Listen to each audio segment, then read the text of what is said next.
I'm Patrick McCarthy. I'm the Chief of Cardiac Surgery here at Northwestern, and as Director of the Bloom Cardiovascular Institute, we really are focused on giving patients the best possible experience.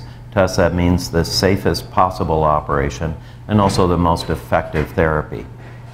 So today is a typical day. I'm going to start with a mitral valve repair. Later this morning, I'm going to do an aortic valve replacement with 2-vessel bypass. I see 4 patients during the clinic in the early afternoon, and then later in the day do another aortic valve replacement with mitral valve repair.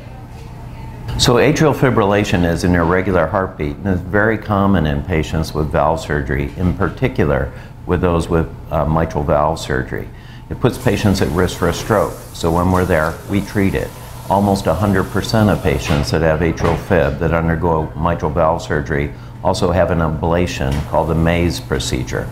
A large part of our practice is also patients with aortic valve disease. One of the things we see commonly are young patients that have a bicuspid aortic valve, meaning their aortic valve only has 2 leaflets.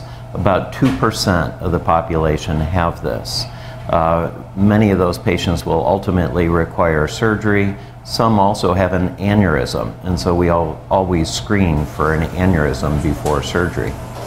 During my career, I've seen some revolutionary changes. The one that to me is the most striking is that now we're able to treat patients with heart valve disease without a typical operation. For instance, we can replace an aortic valve without going on the heart-lung machine, and that's really quite revolutionary. Still experimental right now, but are already approved in Europe. Ultimately, we think of cardiac surgery as being like flying an airplane. So think of your surgeon as being the pilot, but there's a whole lot of people that you see behind the scenes and others that are involved in the care of the patient. And what we really focus on is getting the best possible team to deliver the best possible results for our patients.